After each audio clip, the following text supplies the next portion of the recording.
In 1845, an ambitious British expedition set out to find one of the greatest prizes in all exploration, the elusive Northwest Passage. Armed with the latest equipment, Sir John Franklin led 2 ships into uncharted Arctic waters. But they vanished, never to return. There is no story in the history of British exploration that ends as tragically as this. 129 men disappear off the face of the earth. Clues have been found. Bodies in the ice. Unexplained sightings of a mysterious ghost ship. Even signs of cannibalism. But without the ships themselves, this remains one of the world's most enduring maritime mysteries. Ships don't just disappear.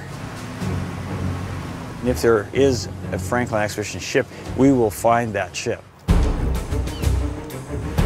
In 2014, archaeologists mounted the biggest modern search for the wrecks. Combining 21st century technology and previously dismissed eyewitness accounts, they made an astonishing discovery. We're both looking at the sonar monitor, jabbed my finger at the screen and kind of lunged forward and said, "That's it, that's it." The search teams have finally hit the jackpot. After more than a century of searching, one of Franklin's lost ships is coming back from the dead. Oh, is that a gun? Oh my God, we are going to open up a window directly into history. This is the exclusive inside story of a discovery that's set to rewrite the history of exploration and could finally solve the mystery of John Franklin's doomed expedition.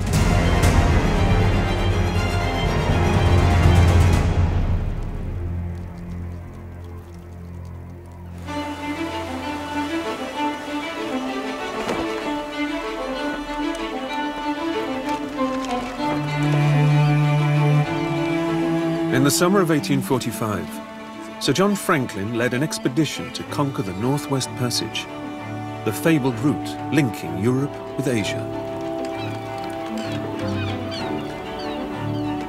The approaches to the passage were already mapped, but in between, a treacherous, uncharted maze of islands and ice that defied explorers for centuries. Franklin's mission was to navigate that final link and claim the passage for the British Empire. The fact that there's an empty space on the chart, a terra incognita, that's both appealing but also an insult to the British Navy.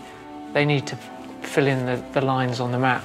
There's power in the ink lines that are drawn on chart. It's ownership, it's sovereignty, it's politics. Franklin's expedition set off in a blaze of publicity, surrounded by a great deal of enthusiasm. Franklin, the distinguished veteran of the Arctic, would lead this 2-ship expedition to success.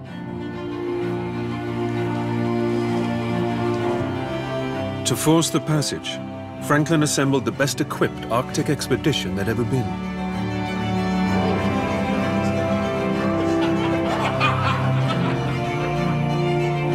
HMS Erebus and HMS Terror were ex-gunships, now fitted with the latest innovations such as central heating and steam propulsion. Plans held at the National Maritime Museum show their hulls strengthened against the ice, with extra layers of oak and iron plating.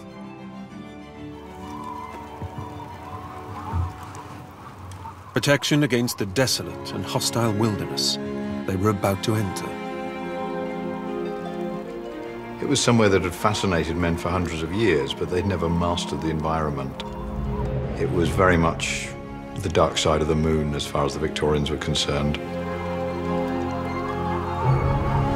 In July 1845, Erebus and Terror were last seen by whaling ships at the gateway to the Northwest Passage. From there, they sailed off the edge of the known world. they never came back.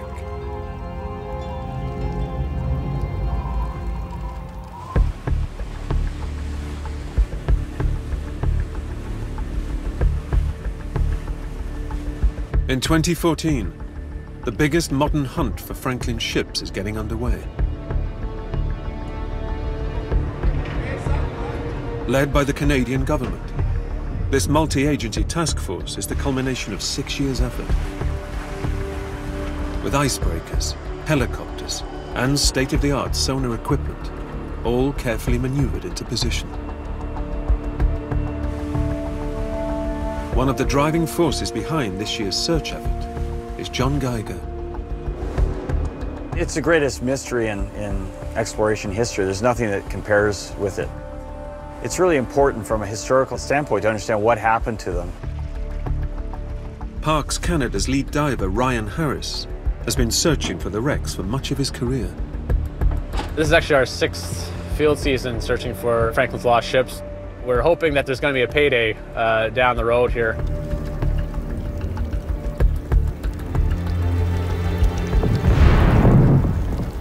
These hostile seas are frozen solid for 10 months a year, leaving only a brief summer search window.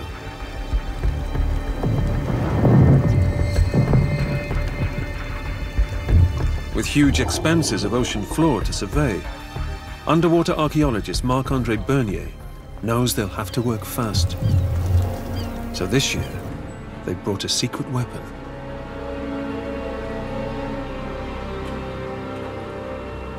Well, what we have here is an autonomous underwater vehicle. It's basically an unmanned piece of torpedo that we can deploy, and it will follow the route that we've asked it to follow, gather data, and come back with that data. This piece of equipment is quite spectacular. Better known as the AUV, it uses sonar technology to obtain a detailed image of the sea floor. Continuous to Zodiac, just confirm the vehicle has dove. Originally designed to detect naval mines, it will now be used to search for the 2 missing wrecks. This is Zodiac, we will hang by in location for a little while.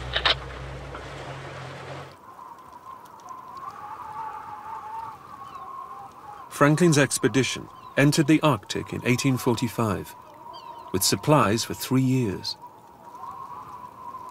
But 3 years later, there was no news. And with every passing month, fears were growing that something had gone wrong. In 1850, search parties were sent to the Arctic.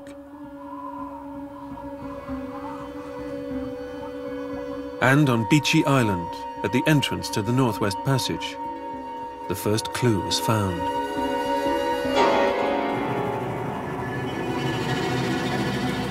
Graves. 3 sailors who had died during Franklin's very first winter in the Arctic. This shouldn't happen. 3 men should not die in the first winter of an Arctic expedition. They've only been out of Britain 6 months. What's killing them? With Erebus and Terror stuck in the ice, Franklin's expedition spent their first winter here, at Beechey Island. Overwintering was something they'd anticipated. Burying 3 of their crew was not. Strangely, they marked one grave with an unsettling quote from the Bible.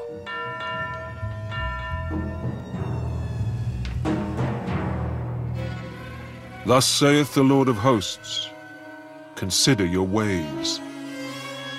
Puzzling, it's ominous. Has something gone wrong? Do they sense that something is going to go wrong for the rest of the expedition?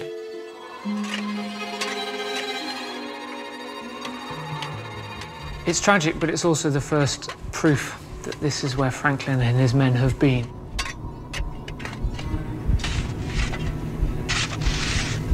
Over a century later, in 1984, archaeologists exhumed the bodies to try to find out why they died.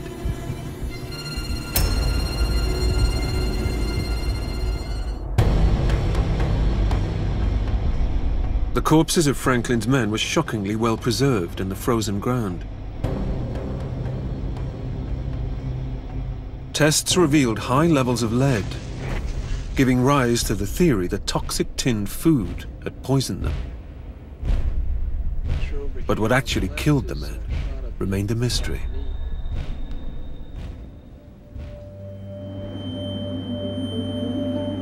And frustratingly, nothing at the gravesite indicated where the expedition had gone next.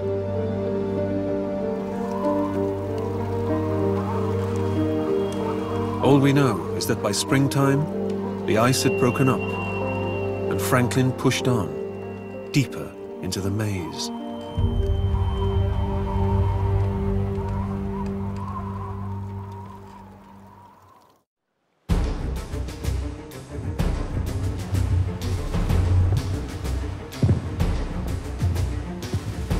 In the waters of the Northwest Passage, the search for Franklin's lost ships continues.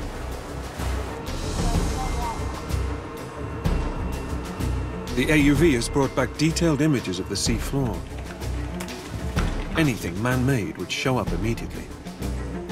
But so far, they've drawn a blank. And there's worse to come. When this part of the search team runs into heavy sea ice, it's a worrying development.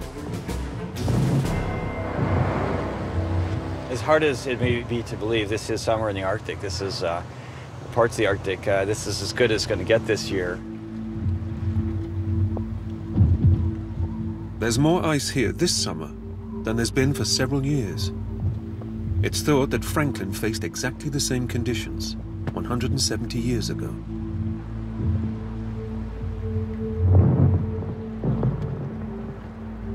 In some odd way, this is as it should be.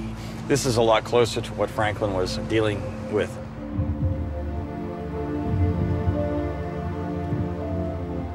Then you get here and you realize that this is why erebus and terror have not been found. It's a very difficult part of the world to operate in. If it were easy, it would have been done many, many years ago. Maybe we'll get lucky.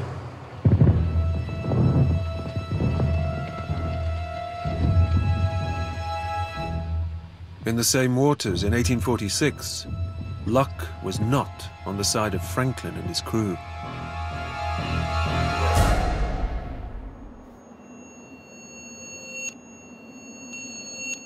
More than a decade after the expedition disappeared, a second vital clue was found, left by Franklin's men in an icy cairn. The note, an incredible document, the only written record of the fate of the Franklin cruise. How can a piece of paper hold fortune in its hands? This is the most important object that has been recovered. This precious piece of the Franklin puzzle is now held at the National Maritime Museum in London.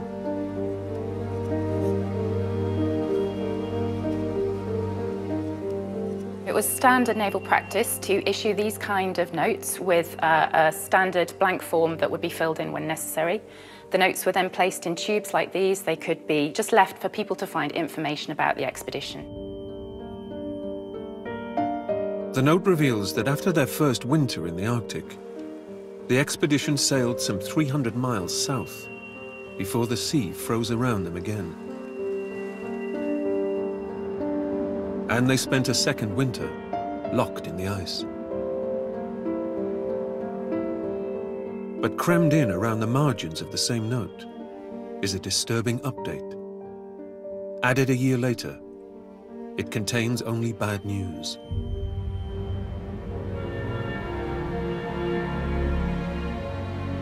Doctor? Yes?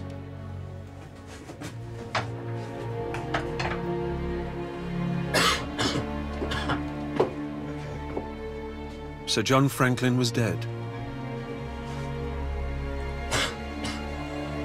9 other officers and 15 men had also passed away.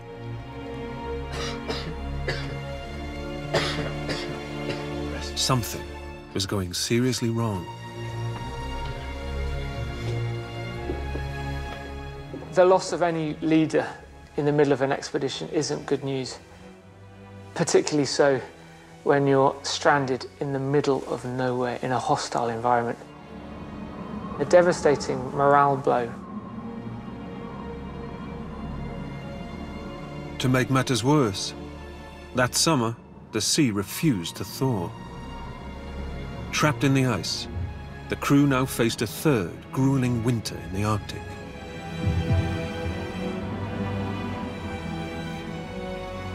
In the perpetual gloom, the ship's bells were rung every half an hour to mark the passing of time.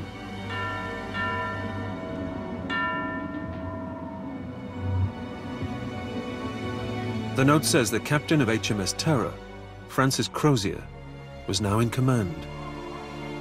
With Franklin dead and supplies running low, he ordered the men to abandon the ships. They would attempt to march hundreds of miles south, where a river provided a possible route inland to the nearest trading post. It is the most enigmatic of clues. It's just enough to locate them in the landscape. It's just enough to tell you that something terrible has happened. It's just enough to point you in the right direction to follow them. But there's so many things that are not there.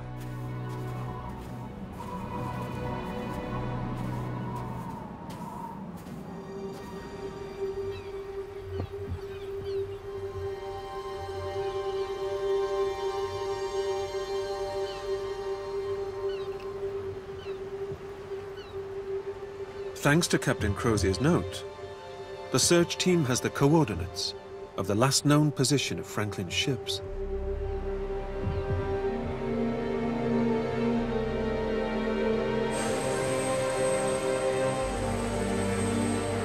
There's thick ice here, so with their summer search window closing first, the Coast Guard helicopter goes up to look for open water.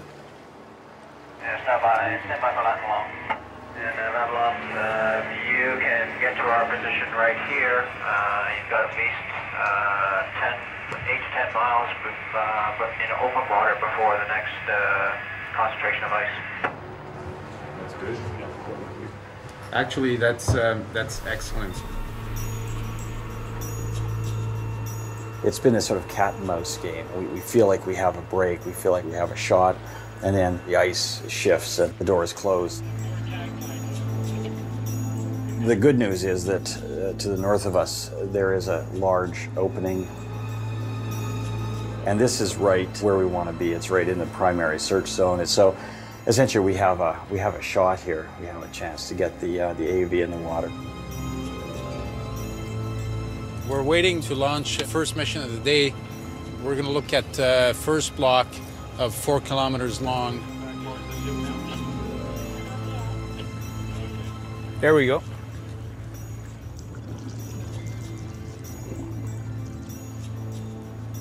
Now the waiting starts. You can see it right out.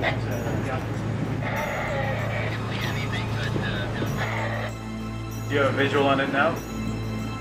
Just a couple of hours in, drifting ice is yet again spotted near the AUV. The run is aborted. In the northern area, it's been the problem. It's changing very rapidly. This morning we had a window, a very large window, so we went out and very rapidly that opening closed on us from all sides, so now we had to abort. But the ice is moving quickly around us again, capturing us, trapping us.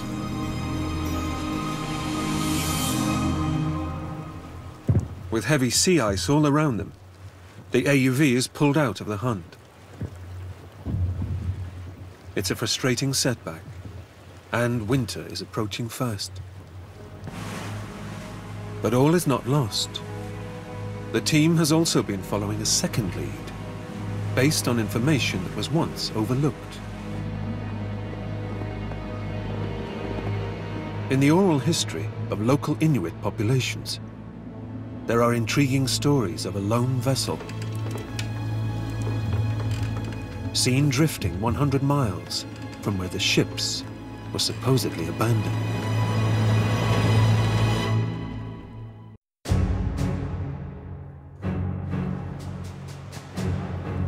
At the last recorded position of Franklin's ships, thick sea ice is blocking the search. But further south, there's a second search zone, based on some intriguing clues. Nomadic Inuit have lived in this part of the Arctic for nearly 1,000 years. There's no written history here, but information is handed down in other ways. Oral history is our science. It's the science of Inuit. That's how we learn about where to go and get the food. Or you may know about these ice conditions in the springtime. Oral history had to be very, very accurate, because if it was not, it could mean death.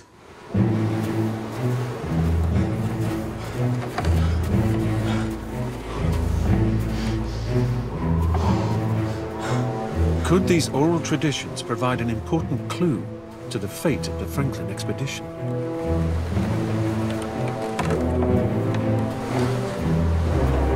In 1848, after 3 winters stuck in the ice, the surviving crew members abandoned the ships. Stories passed down by Inuit hunters record sightings of the men as they marched south. Behind them, they dragged boats laden with supplies. They were walking in soft snow and then into cracks in the ice where your foot would plunge through. It was an extremely hard physical and therefore mental experience. If they stop, they die. But there's no solution. So they walk and they pick themselves up and they try and head south, pulling the ship's boats behind them.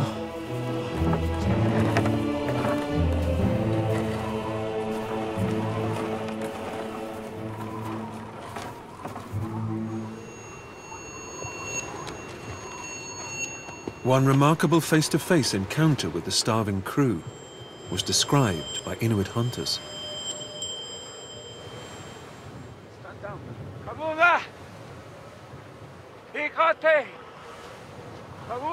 An English officer came forward, shouting the Inuit word for friend. Some believe this was Captain Crozier, who had learned some words on a previous expedition. He was given seal meat for his hungry crew.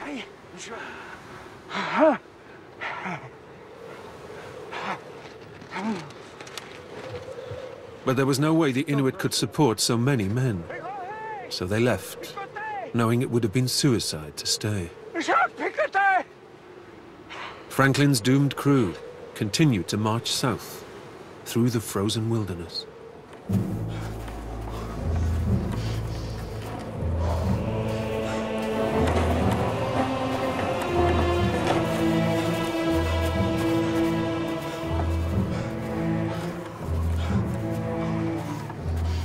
The word cold, as we know it, takes on a different meaning. You feel like you want to roll up in a fetal ball all the time. You become inactive, weak-willed. You don't want to do anything other than sort of creep into some place where there's no wind and no cold.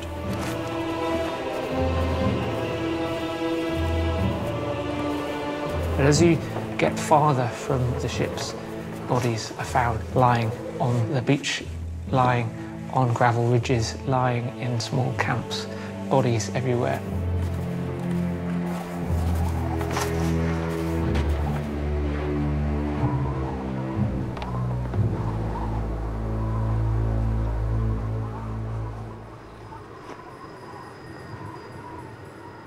Sometime later, Inuit hunters came across one of these camps with no sign of survivors.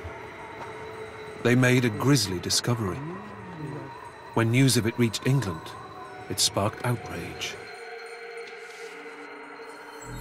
So this is 1854.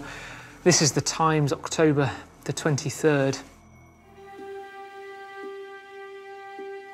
the bodies of some 30 persons were discovered. Some were in a tent, others under the boat, which had been turned to form a shelter. From the mutilated state of many of the corpses, and from the contents of the kettles, it is evident that our wretched countrymen had been driven to the last resource. Cannibalism as a means of prolonging existence.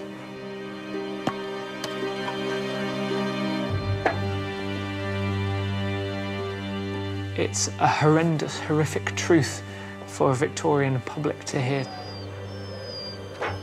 Heroes don't eat each other, least of all naval heroes. To many in Britain, the stories of cannibalism were an insult, and none other than Charles Dickens leapt to the men's defense. He dismissed the Inuit accounts as the uncivilized chatter of a gross handful of people, with the domesticity of blood and blubber. But in 1992, archaeologists settled the matter once and for all, when they examined another camp in forensic detail. This site map shows the distribution of the bones that we uncovered at the site. On this end of the site, there is a scattering of bones. They're fairly widely scattered. And then as we move towards this end of the site, you see a dense concentration of bones in this area here.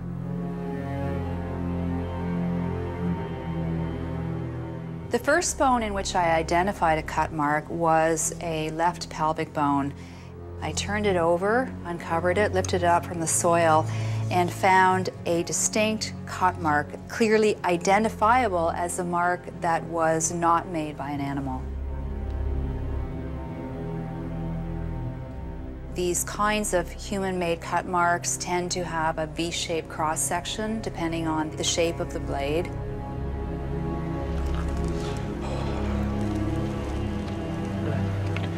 The marks were made by metal blades.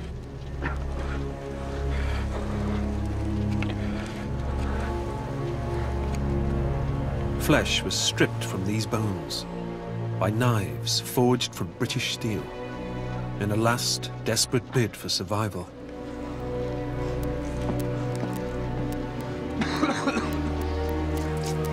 The Inuit reports were vindicated. In its disgust, Victorian Britain had rejected their stories as unreliable folklore.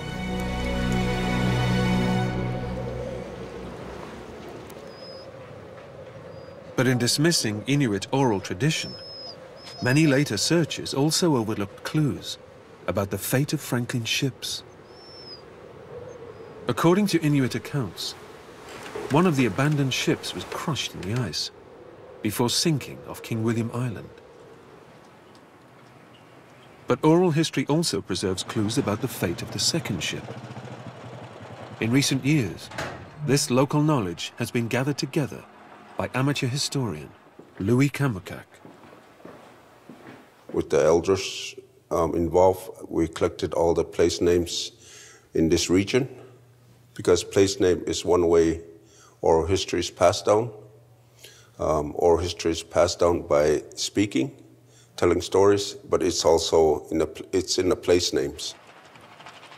Those names all point towards the presence of a ship, far to the south. So there's places like past Simpson Strait, Umertalik, a boat place. That's a story where one of the ships was when it was still afloat. That's why it's called a boat place.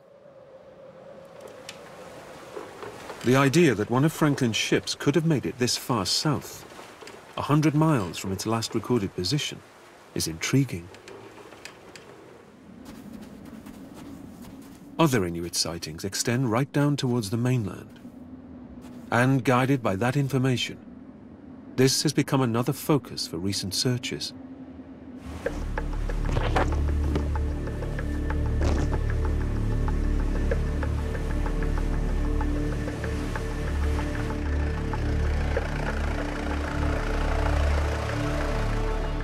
So what do we have? Detailed oral history that really helps us define where to start looking.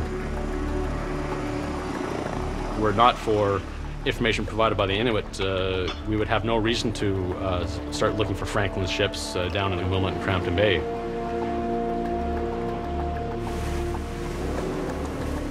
These southern waters have remained ice-free all summer, and a boat run by the Arctic Research Foundation has been surveying here with a towed sonar unit. That's the safety cable for the sonar. We don't want to lose it.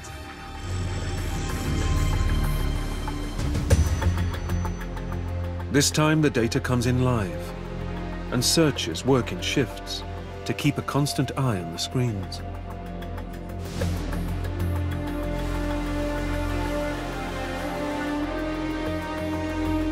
Another team of archaeologists is looking for evidence of the Franklin expedition on land, led by Professor Doug Stenton.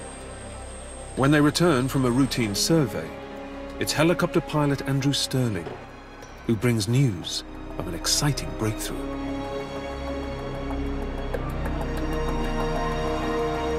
Just walking on the beach, something caught my eye out at the side, and it just looked out of place, the color in behind a rock. So I just went over to investigate it. Wasn't sure at that time what it was. It was a large piece, it was unusual. It wasn't sort of just your usual thing, artifact on the ground. So I looked around and Doug's finished up. So we called him over and he's like, oh, good find.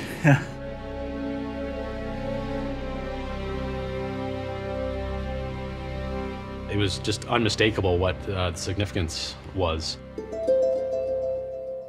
It was marked with 2 Royal Navy broad arrows, an indisputable indication that this came from a Royal Navy ship and undeniably from either Erebus or Terror.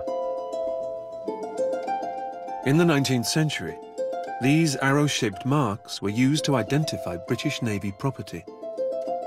The object is quickly identified from the ship's plans as the metal fitting that supported one of the ship's cranes.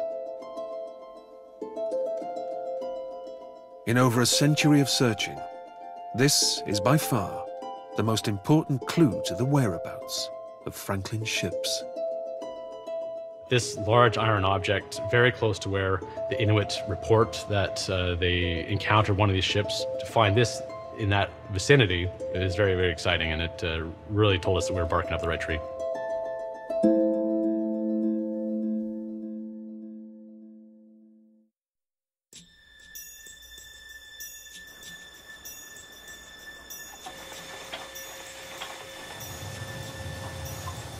The discovery of a metal artifact from one of Franklin's ships has dramatically reduced the radius of the search.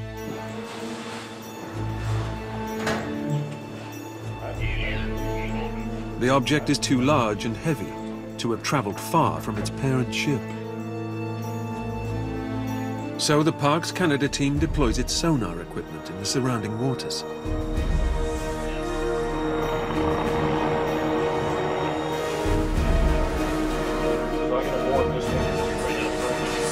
And after just a few minutes, a signal appears. John Moore, my colleague, and I were manning the side-scan sonar station.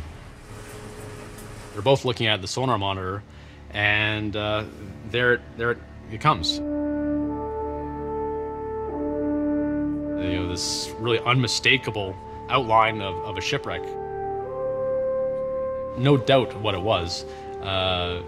Started to scroll down the monitor. And it wasn't even halfway onto the screen before you really knew what you were looking at. I jabbed my finger at the screen and kind of lunged forward and said, "That's it, that's it."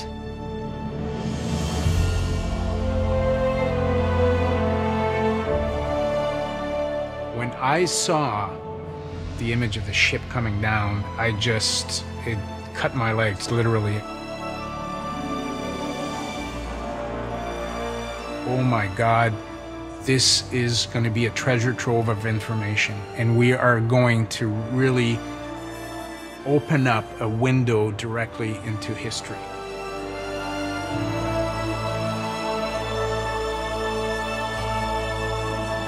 This is a great moment for exploration. We've been searching for you know, 160 years for answers to what happened to the Franklin expedition.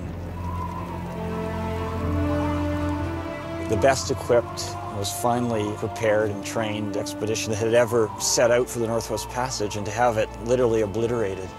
End in mass disaster, no survivors, and no ships. It's just, it's been a confounding mystery. To finally have something significant, to finally have a ship is incredible. I've spent most of my life dreaming of this day, and you know, it's here. This is a day of some very good news, and that is that we have found one of the 2 Franklin ships. Scientists have located one of the ships from the fabled Franklin expedition. One of 2 ships used to search for the Northwest Passage. Search teams have finally hit the jackpot. An absolutely incredible day for those people, some of whom have spent, you know, a good chunk of their life's work.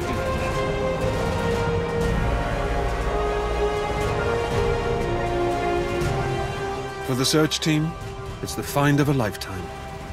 But there's no time to bask in the glory. They're hoping for a closer look at the wreck before the seas freeze over for the winter. Main 3,000. Right on. Pony 21. They waste no time putting the first divers in the water.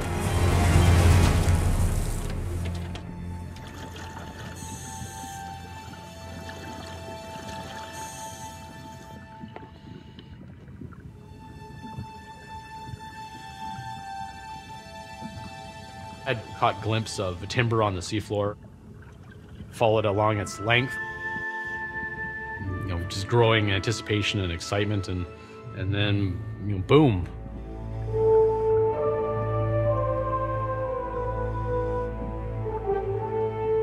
Towering overhead, out of the haze, loomed the bulk of this stately shipwreck, full 5 meters tall.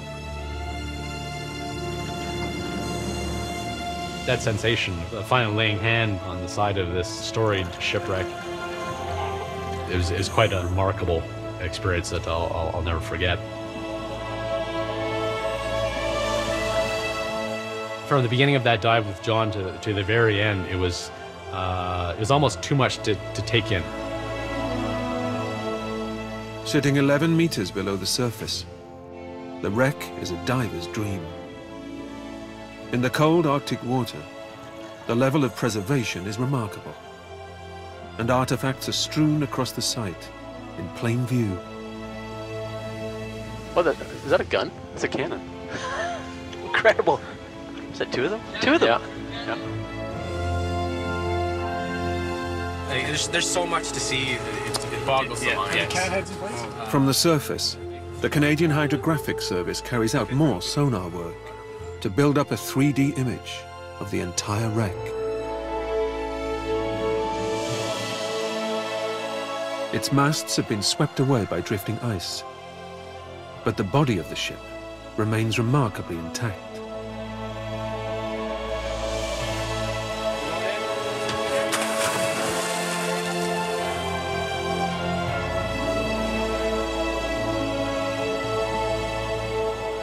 Holes in the deck even allow the divers to get their first look inside the ship. And I was peering around inside the ship, just gazing inside, and you could look forward and see murky features. Just the incredible sensation of being inside, sharing this place where the men of the Franklin expedition went through these difficult experiences. That's where they would have spent long, harrowing winters to the dark Arctic nights. It's just an absolute remarkable sight. The fact that it still stands intact, it allows you to sort of place yourself there. You feel this connection with the past. It's really quite astonishing.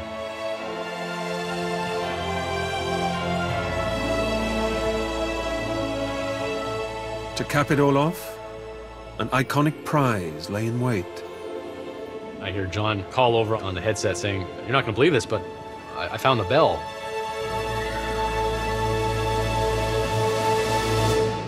And I thought I must have misheard him. But sure enough, I went over and there was the ship's bell lying in plain sight right on top of the upper deck.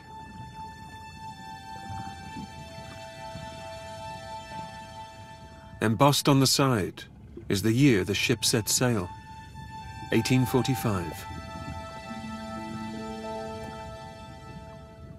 A poignant reminder of the terrible fate of the Franklin expedition.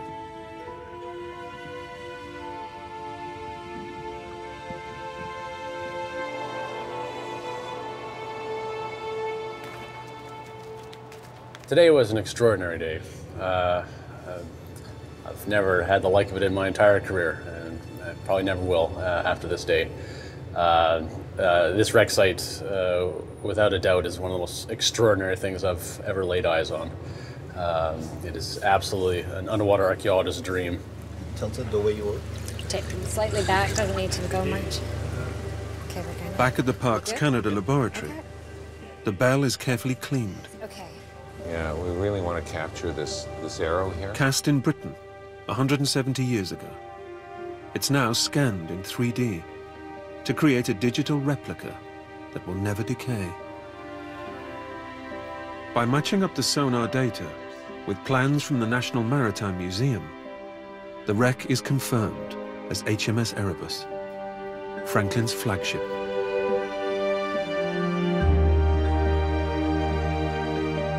The sonar image enables us to build a computer-generated picture of the wreck in all its glory. The find is a stunning success for the team and a vindication of the Inuit oral tradition that led them to it. In many ways, this is just the beginning. The wreck will be explored in great detail in years to come, and anything brought to the surface will undergo painstaking conservation and study. But already, this wreck has thrown up one extraordinary possibility, an idea that could rewrite the history of exploration.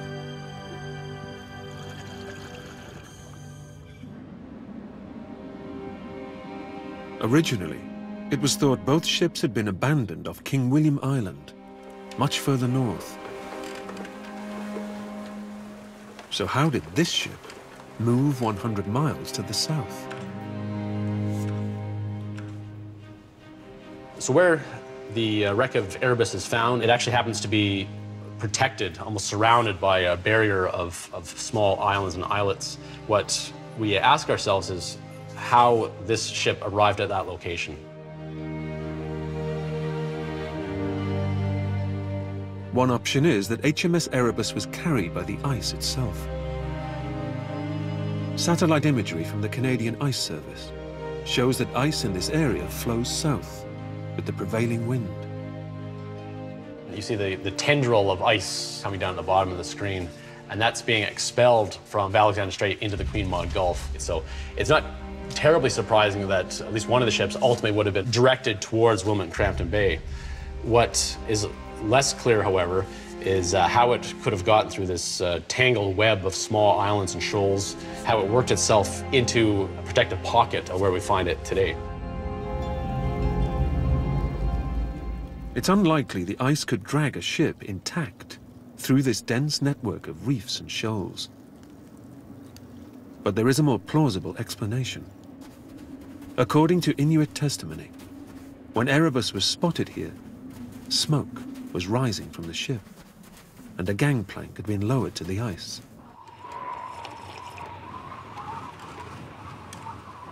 Had some men returned to the ship, while the rest continued to march? And did they steer the ship to where it now lies? There has to be some sort of human hand into getting the ships there. When did that start, and how easy was that? Those are the kind of questions that we're going to look into. The possibility that crew members steered Erebus to its final resting place is crucial. From this point onwards, the Northwest Passage had already been surveyed. Any of Franklin's men who reached this spot would have completed their mission's goal.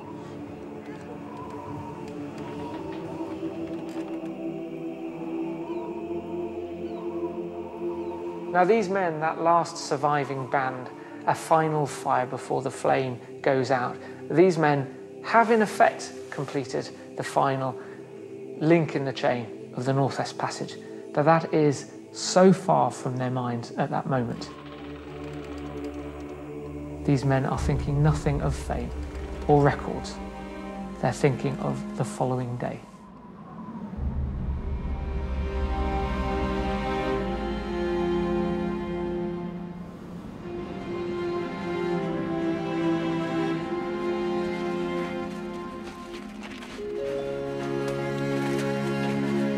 Inuit accounts mention a few sets of what they called white man's footsteps, heading inland. A last trace of the last remaining souls.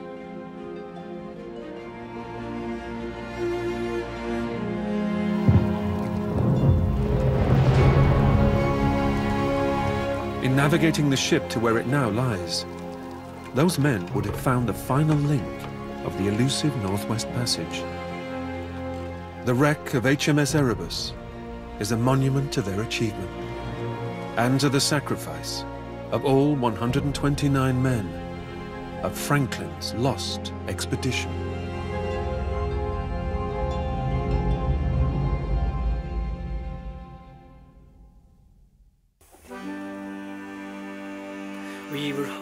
Tomorrow night at 8, there's a bit of a clash, not only of colours, but of one Dick and one Angel. What's the problem now? Well, we'll find out in Escape to the Chateau. Next tonight, though, the course of true love never did run smooth, especially where spies are involved, as Brad Pitt and Marianne Cotillard star in our wartime drama, Allied. His gallant crew